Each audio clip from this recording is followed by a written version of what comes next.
বিসমিল্লাহির রহমানির রহিম। ফজরের নামাজের পর এই কলমা প্রতিদিন পড়ুন। এই কলমা কবরের কঠোরতা রোধ করে, জাহান্নাম থেকে বাঁচায়, মা বাবার মাগফিরাত হয় এবং সন্তান সন্ততির উপর কোনো বিপদ আসে না। সে কলমাটি হলো, সম্মানিত দর্শকবৃন্দ, ফজরের নামাজের পর জিকির আজকারের সময়টি সবচেয়ে বরকতময় হয়। রাসূল আকরাম সাল্লাল্লাহু আলাইহি ওয়াসাল্লাম ইরশাদ করেছেন, যে ব্যক্তি ফজরের পর এই কলমা পাঠ করবে, আল্লাহ তাআলা তার জন্য কবরের বিভীষিকা ও কঠোরতাকে সহজ করে দেবেন এবং কিয়ামতের দিন তার মুখমণ্ডলকে নূরে আলোকিত করে দেবেন। এই কলমা মূলত বান্দার হৃদয়কে আল্লাহর জিকিরের মাধ্যমে প্রশান্ত করে, ঈমানকে সতেজ করে এবং কবরের অন্ধকারে আলো হয়ে সাথে থাকে। যখন বান্দা ফজরের নামাজের পর শান্ত পরিবেশে একাগ্রতার সাথে এই কলমা পাঠ করে, তখন ফেরেশতারা তার চারপাশে রহমতের বেষ্টনী তৈরি করে নেয়। আল্লাহ তাআলার দরবারে এই বান্দা প্রিয় হয়ে ওঠে এবং তার জন্য জাহান্নামের আগুন থেকে মুক্তি লিখে দেওয়া হয়। ফজরের পরের এই সংক্ষিপ্ত আমল দুনিয়া ও আখিরাত উভয় জগতের জন্য সুখ শান্তি ও নিরাপত্তার ভান্ডার। এই জিকিরই কবরের অন্ধকারকে আলোকিত করে এবং পরকালের সফরকে সহজ করে দেয়। সম্মানিত দর্শকবৃন্দ, ফজরের নামাজের পর এই কলমা প্রতিদিন পড়ুন। এই কলমা কবরের কঠোরতা রোধ করে, জাহান্নাম থেকে বাঁচায়, মা বাবার মাগফিরাত হয় এবং সন্তানের উপর কোনো বিপদ আসে না। সম্মানিত প্রিয়জনেরা, আজ আমরা সেই বরকতময় কালিমা সম্পর্কে জানব, যা আপনার প্রতিদিন ফজরের নামাজের পর পাঠ করতে হবে।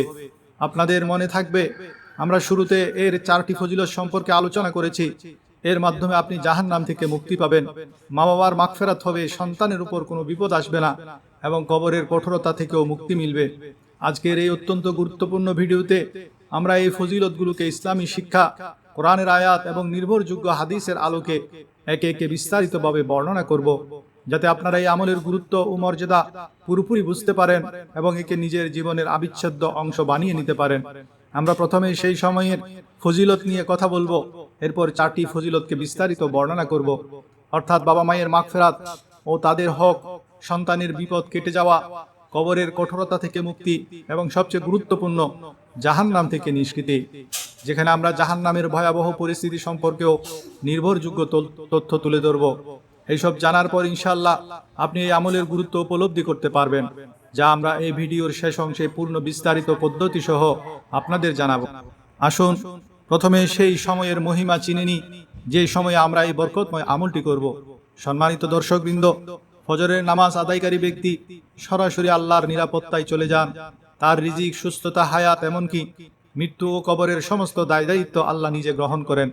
এটা হাসর ও পুলসিরাতের কঠিন সময়ে আল্লাহর পক্ষ থেকে সাহায্যের গ্যারান্টি এবং জান্নাত লাভের প্রধান মাধ্যম। ফজরের নামাজ পড়লে ফেরেশতারা ওই ব্যক্তির নামের পাশে মুমিন হিসেবে সিল মেরে দেন, ফলে তার দিনের শুরুটা হয় ফেরেশতাদের দোয়া দিয়ে। ফজর মানে হলো প্রস্ফুটিত হওয়া। এই নামাজ মানুষের চেহারা, অন্তর এবং রিজিকের দুয়ারকে বিকশিত ও আলোকিত করে দেয়। এটি কেবল ইবাদত নয়, বরং স্রষ্টার দেওয়া একটি হেলথ ফর্মুলা।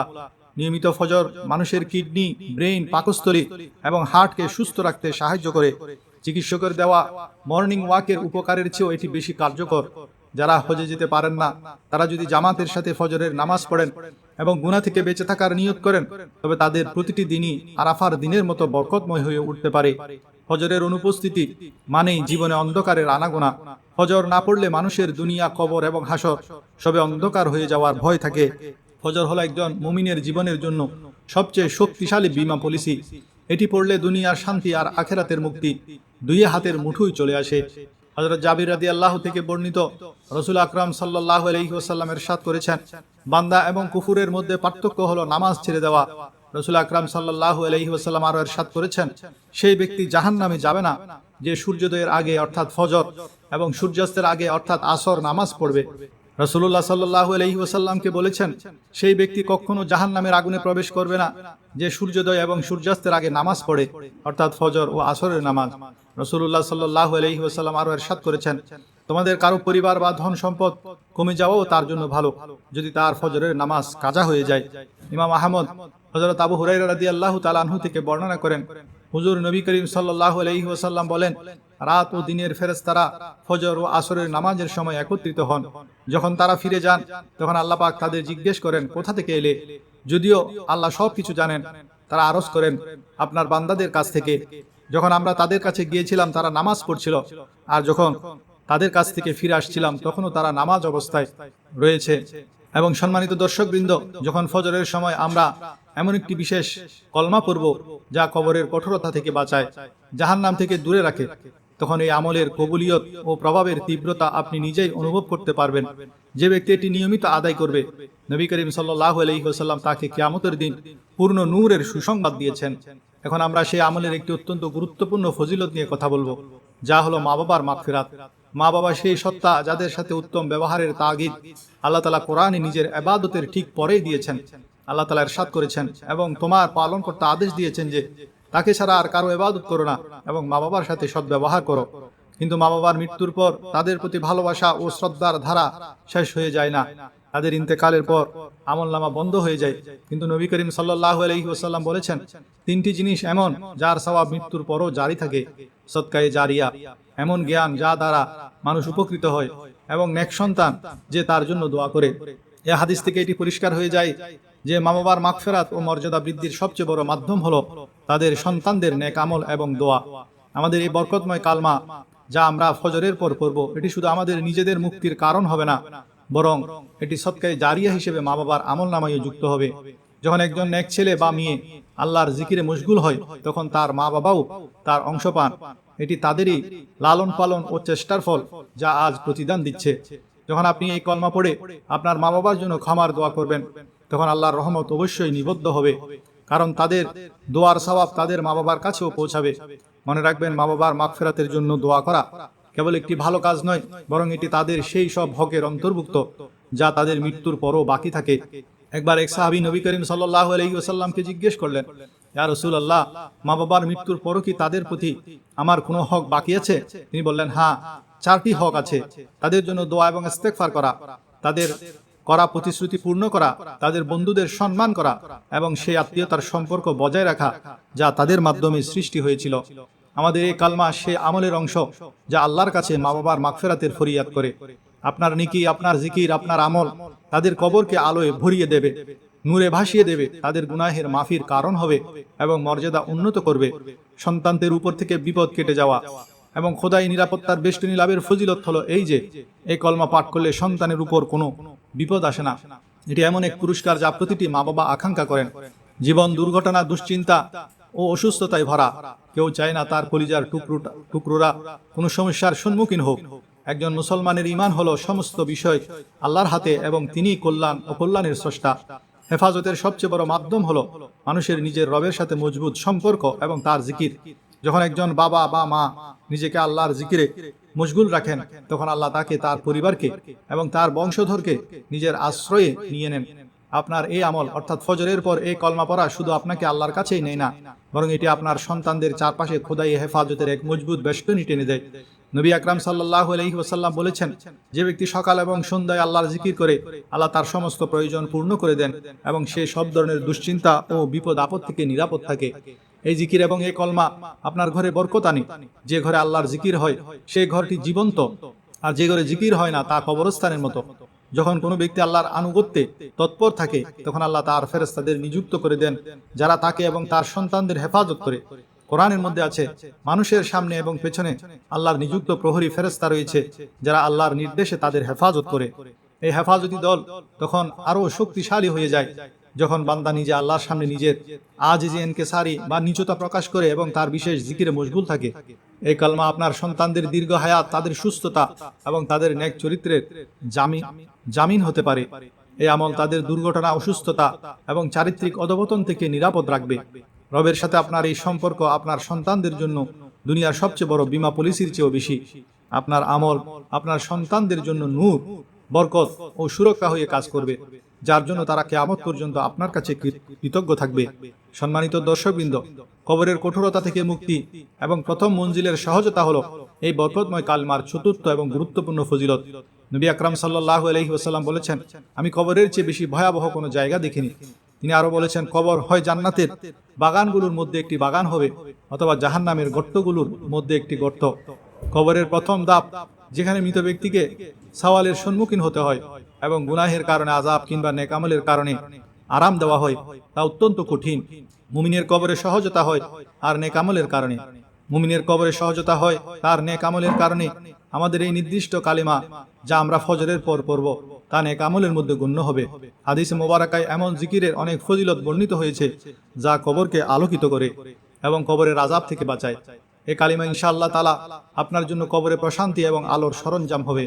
যখন আপনি কবরে প্রবেশ করবেন তখন আপনার এই আমল যা আপনি দুনিয়াতে আল্লাহর সন্তুষ্টির জন্য করেছিলেন তা একটি নেক সুরত ধরে আপনার সামনে এসে দাঁড়াবে, আপনার প্রতিরক্ষা করবে। আপনাকে কবরের অন্ধকার নির্জনতায় এবং বিভীষিকার সম্মুখীন হতে হবে না, বরং আপনি প্রশান্তি ও জান্নাতের সুঘ্রাণ নসিব করবেন। এই কলমা মূলত আল্লাহর দরবারে আপনার সেই উপঢৌকন হবে যা কবরের আযাব ঠেকানোর শক্তি রাখে। নবী করিম সাল্লাল্লাহু আলাইহি ওয়াসাল্লাম বলেছেন, যখন মাইয়িতকে কবরে রাখা হয় তখন তার নেক আমল যেমন নামাজ, রোজা, সদকা ইত্যাদি তার চারপাশে ঘিরে দাঁড়ায় এবং আযাব দানকারী ফেরেশতাদের তার কাছে আসতে বাধা দেয়। আপনার এই কালমা যা আল্লাহর জিকিরের একটি শ্রেষ্ঠ স্তর, তা আপনার জন্য একটি শক্তিশালী ঢাল হিসেবে কাজ করবে। কবরের কঠোরতা এবং সংকীর্ণতাকে এ কালিমা আল্লাহর ফজলে দূর করে দেবে এবং আপনার জন্য সামনের মঞ্জিল সহজ হয়ে যাবে। জাহান্নাম থেকে মুক্তি, জাহান্নামের ভয় এবং নিষ্কৃতির পথ। এখন আমরা এই কালমার সবচেয়ে বড় এবং সবচেয়ে গুরুত্বপূর্ণ ফজিলতের উপর আলোকপাত করব, যা হলো জাহান্নাম থেকে বাঁচা ও নিষ্কৃতি পাওয়া। জাহান্নাম সেই জায়গা যেখানে কাফের, মুশরিক এবং গুনাহগার মুমিনদের তাদের আমলের শাস্তি দেওয়া হবে। কোরআন এবং হাদিসে জাহান্নামের যে চিত্রায়ন করা হয়েছে তা হৃদয় কাঁপানো এবং লোম খাড়া করে দেওয়ার মতো। আল্লাহ তাআলা এর থেকে বাঁচার জন্য অসংখ্য ইবাদত ও জিকির দান করেছেন এবং এই বরকতময় কালেমা সেগুলিরই একটি। জাহান্নামের ভয়াবহ দৃশ্যগুলো নিয়ে একটু ভাবুন, এগুলো ধ্রুব সত্য। আল্লাহ তাবারাক ওয়া তাআলা কোরআনে বলেছেন, যার জ্বালানি হবে মানুষ এবং পাথর, যা কাফরদের জন্য প্রস্তুত রাখা হয়েছে। এর আগুন দুনিয়ার আগুনের চেয়ে 70 গুণ বেশি তেজস্বী। নবী আকরাম সাল্লাল্লাহু আলাইহি ওয়াসাল্লাম বলেছেন, জাহান্নামের আগুনকে 1000 বছর পর্যন্ত দহন করা হয়েছে যতক্ষণ না তা লাল হয়ে গেছে। তারপর আরো 1000 বছর দহন করা হয়েছে যতক্ষণ না তা সাদা হয়ে গেছে। তারপর আরো 1000 বছর দহন করা হয়েছে যতক্ষণ না তা কালো হয়ে গেছে। এখন তা পুরোপুরি নিকষ কালো। এর শিখা অত্যন্ত উঁচু, এর গভীরতার পরিমাণ করা সম্ভব নয়। জাহান্নামীদের পোশাক হবে আগুনের আলকাতরা, আর তাদের পানীয় হবে ফুটন্ত পানি যা তাদের নাড়ি ভুঁড়ি কেটে ফেলবে। তাদের চেহারাকে আগুন ঝাপটে ধরবে এবং তারা যন্ত্রণার চোটে নিজেদের হাত দিয়েও মুখ রক্ষা করতে পারবে না। এই ভয়াবহ পরিণাম থেকে বাঁচার একমাত্র পথ হলো আল্লাহর রহমত এবং তার বিধানের অনুসরণ। আমাদের এই আমল অর্থাৎ ফজরের পরের এই বরকতময় কালিমা আল্লাহর কাছে জাহান্নামের আগুন থেকে পানা চাওয়ার এক অত্যন্ত কার্যকর মাধ্যম। যে আমল করবে সে আল্লাহর সাথে তার অঙ্গীকার মজবুত করে এবং নিজের ঈমান প্রকাশ করে, আল্লাহ তার এই আমলের বদৌলতে তাকে নিজের রহমতের ছায়ায় নিয়ে নেবেন এবং তাকে জাহান্নাম থেকে মুক্তির পরওয়ানা দান করবেন। জাহান্নাম থেকে বাঁচার অর্থ হলো জান্নাতের হকদার হয়ে যাওয়া, কারণ আল্লাহর রহমতে জান্নাত ও জাহান্নাম ছাড়া আর কোনো জায়গা নেই। এই কালেমা আপনাকে এই নিশ্চয়তা দিতে পারে যে আপনার শেষ পরিণতি দুনিয়ার আগুন নয়, বরং জান্নাতের শীতল হাওয়া হবে। এটি আপনার ঈমানকে মজবুত করবে, আপনাকে নেক আমলের দিকে অনুরাগী করবে এবং আপনার আমলনামায় জাহান্নাম থেকে মুক্তি দানকারী আমলের তালিকা দীর্ঘ করবে। সম্মানিত প্রিয়জনেরা, এই ভিডিওতে আমরা সেই বরকতময় কালিমার 4টি মহান ফজিলত নিয়ে আলোচনা করলাম। মা বাবার মাগফিরাত, সন্তানদের উপর বিপদ কেটে যাওয়া, কবরের কঠোরতা থেকে মুক্তি এবং সর্বোপরি জাহান্নাম থেকে নিষ্কৃতি। এগুলো সেই জিনিস যার কামনা প্রত্যেক মুমিন করে। কিন্তু প্রশ্ন জাগে যে শুধু ফজরের নামাজের পরে এই বিশেষ আমলের হিকমত ও বৈশিষ্ট্য কি? আসুন আজকের এই আলোচনা ফজরের সময়ের অর্থনৈতিক ও সাংসারিক বরকত দিয়ে শুরু করি, যা আমাদের দৈনন্দিন দুশ্চিন্তা ও ঘরের অভাব অনটন দূর করার একমাত্র সমাধান। সম্মানিত প্রিয়জনেরা, আপনারা প্রায়ই শুনে থাকবেন যে রিজিকের বিষয়টি মানুষের সবচেয়ে বড় দুশ্চিন্তা। এমন কে আছে যে নিজের ধন সম্পদ বৃদ্ধি, ব্যবসায় উন্নতি এবং সফলতায় বরকত চায় না? আপনার এই কালিমা যা আমরা ভিডিওতে বলবো তা প্রত্যক্ষভাবে আল্লাহর দরবারে আপনার পক্ষ থেকে একটি ঘোষণা যে আপনি তার বরকত ও রিজিকের ভিখারি। যখন আপনি আল্লাহর হুকুম পালনে তার প্রিয় সময়ে তার জিকির করেন, তখন আল্লাহ শুধু হালাল রিজিকের প্রশস্ততায় দান করেন না, বরং তাতে বরকতও ঢেলে দেন। বরকত হলো সেই গোপন পুরস্কার যা অল্প সম্পদকে অনেক করে দেয় এবং অনর্থক খরচ কমিয়ে দেয়। এই জিকিরের বরকতে আপনার উপার্জনেও বৃদ্ধি ঘটবে, আপনার ব্যয়ও কমবে এবং আপনার ঘরের অর্থনৈতিক সমস্যাগুলো শিকড় থেকে নির্মূল হবে। কত মানুষ আছে যারা লাখ লাখ টাকা আয় করেও দুশ্চিন্তায় থাকে, আবার কতজন অল্প আয় করেও শান্তিতে জীবন কাটায়। এই সবটুকুই সেই বরকতের কামাল যা আল্লাহর জিকির থেকে অর্জিত হয়। সম্মানিত প্রিয়জনেরা, এই বিশেষ সময়ে জিকির করার আরেকটি আশ্চর্যজনক ফায়দা হলো আল্লাহ তাআলার রহমত, বরকত এবং নূর আসমান থেকে আপনার ঘরের উপর নাজিল হয়। যখন আপনি এই কালমা পড়েন তখন আপনি মূলত ফেরেশতাদের মাহফিলে শামিল হন। এই ফেরেশতারা আপনার নেক নিয়ত, আপনার জিকির এবং ইবাদত নিয়ে আসমানের দিকে যান এবং আল্লাহর দরবারে পেশ করেন। যে ঘরে ফজরের সময় কোরআন তেলাওয়াত বা আল্লাহর জিকির হয়, সেই ঘর আল্লাহর পক্ষ থেকে নাজিল হওয়া নূরে ঝলমল করে ওঠে। নবী আকরাম সাল্লাল্লাহু আলাইহি ওয়াসাল্লাম বলেছেন, তোমাদের ঘরগুলোকে কবরস্থান বানিও না, অর্থাৎ সেগুলোকে নামাজ ও জিকিরে করো।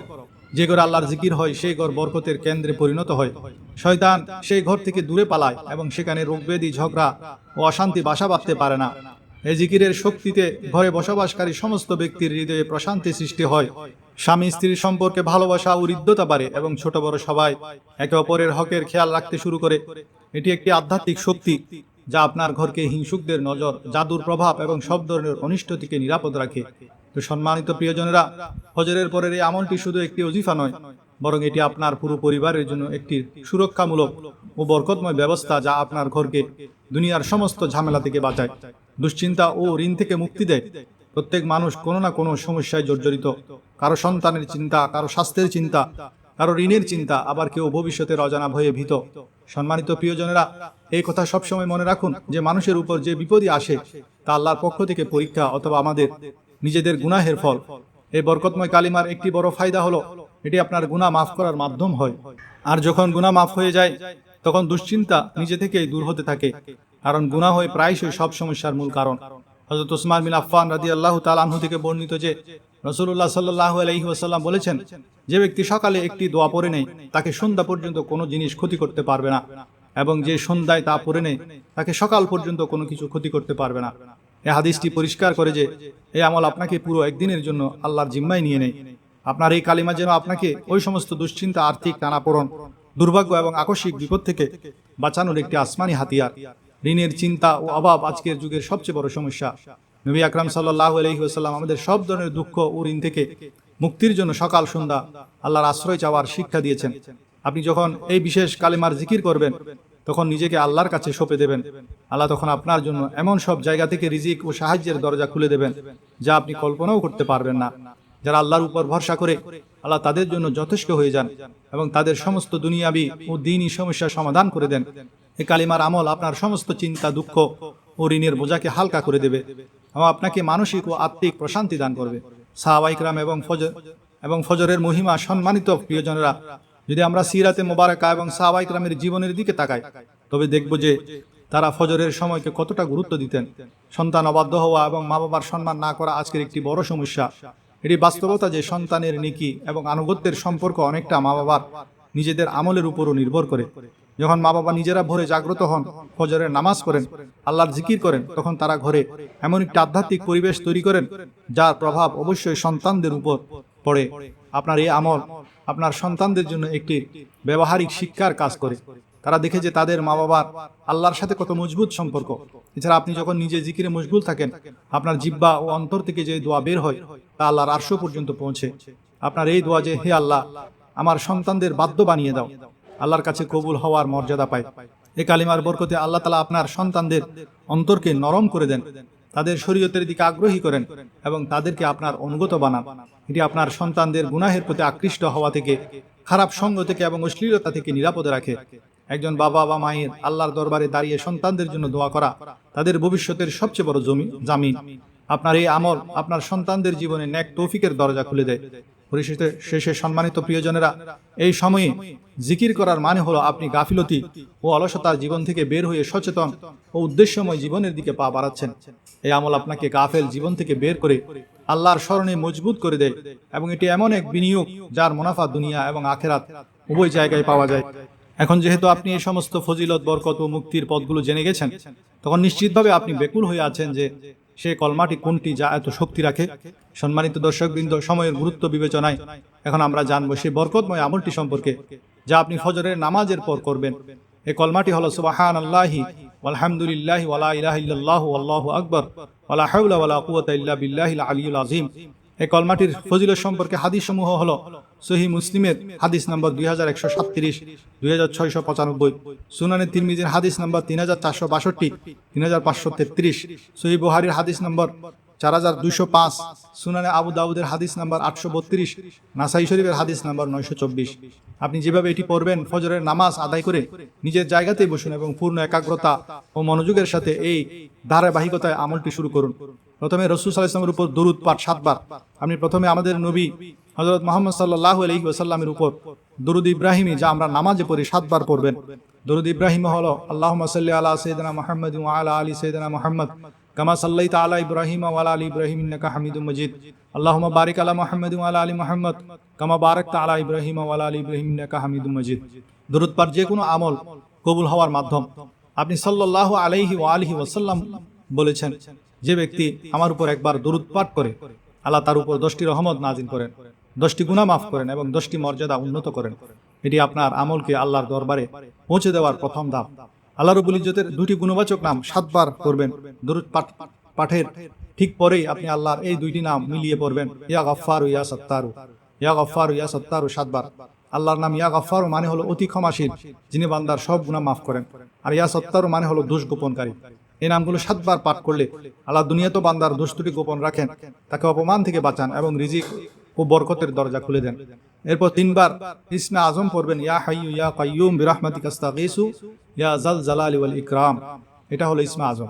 তারপর মূল কলমা যেটা, সেটা কমপক্ষে 100 বার পড়বেন, সুবহানাল্লাহি ওয়াল হামদুলিল্লাহি ওয়া লা ইলাহা ইল্লাল্লাহু আল্লাহু আকবার ওয়া লা হাওলা ওয়া লা কুওয়াতা ইল্লা বিল্লাহিল আলিয়্যিল আযীম। এই তাসবিহটি কমপক্ষে 100 বার অথবা বেশি সওয়াবের জন্য 300 বার পড়া যেতে পারে। এর বেশি আপনি যত খুশি পড়তে পারেন, তবে আমলের সাথে 100 বার পড়ে নিন। এই কলমা জান্নাতের ভান্ডার সমূহের একটি। এতে তৌহিদ, প্রশংসা এবং আল্লাহর সাহায্য প্রার্থনা শামিল আছে। এই শব্দগুলোই আপনাকে জাহান্নাম থেকে মুক্তি দিবে, গুনাহ মাফ করতে এবং সন্তানের বিপদ থেকে বাঁচাতে মজবুত ঢাল হবে। এরপর ইস্তেগফার 100 বার। আপনি 100 বার ইস্তেগফার করবেন, আস্তাগফিরুল্লাহ, আমি আল্লাহর কাছে ক্ষমা চাই। ইস্তেগফার গুনাহ মুছে ফেলে এবং আল্লাহকে রাজি করায়। এতে রিজিকে বরকত হয়, গায়েবী সাহায্য মেলে, ঘর থেকে দুশ্চিন্তা কষ্ট দূর হয়। যেমন কোরআনে হযরত নূহ আলাইহিস সালামের মাধ্যমে বলা হয়েছে, নিজের রবের কাছে ক্ষমা চাও, নিশ্চয়ই তিনি ক্ষমাশীল, তিনি তোমাদের ধন সম্পদ সন্তান সন্ততি দিয়ে ধন্য করবেন। এরপর একবার সৈয়দুল ইস্তেগফার করবেন, আল্লাহুম্মা আনতা রাব্বি লা ইলাহা ইল্লা আনতা খালাকতানি ওয়া আনা আবদুকা ওয়া আনা আলা আহদিকা ওয়া ওয়া'দিকা মাসতাতা'তু আউযু বিকা মিন শাররি মা সানা'তু আবু'ু লাকা বিনি'মাতিকা আলাইয়া ওয়া আবু'ু বিযামবি ফাগফিরলি ফাইন্নাহু লা ইয়াগফিরুয যুনুবা ইল্লা আনতা। এরপর 3 বার সূরা ইখলাস, 3 বার সূরা ফালাক, 3 বার সূরা নাস পড়বেন, একবার আয়াতুল কুরসি পড়বেন। এরপর 33 বার সুবহানাল্লাহ, 33 বার আলহামদুলিল্লাহ এবং 34 বার আল্লাহু আকবার পড়বেন। সবশেষে যেভাবে দরুদ দিয়ে আমল শুরু করেছিলেন, সেভাবে আবারও 7 বার দরুদ ইব্রাহিমি পড়বেন। এই আধ্যাত্মিক আমলটি সম্পন্ন করবেন। আমল শেষ করে অত্যন্ত বিনয়ের সাথে আল্লাহর দরবারে হাত তুলুন এবং নিজের জন্য, মা বাবার জন্য, সন্তানদের জন্য দোয়া করুন। আসুন আমরা দোয়া করি। হে আমার পালনকর্তা, আমাদের এই তুচ্ছ চেষ্টা কবুল করুন। আমাদের মা বাবার মাগফিরাত করুন, তাদের মর্যাদা উন্নত করুন, আমাদের জাহান্নামের আযাব থেকে মুক্তি দিন, আমিন।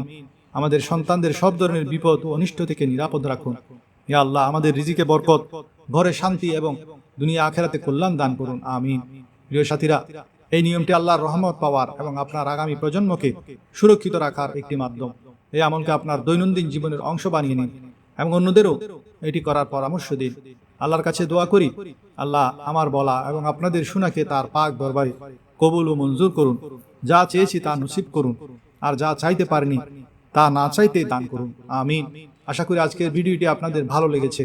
যদি ভালো লাগে তবে চ্যানেলটি অবশ্যই সাবস্ক্রাইব করুন এবং কমেন্ট সেকশনে আল্লাহর 99টি নামের মধ্যে একটি নাম লিখে শেয়ার করুন। আল্লাহ আমাদের সবার সহায় হন, আমিন। জাযাকাল্লাহু খাইরান কাসীরা।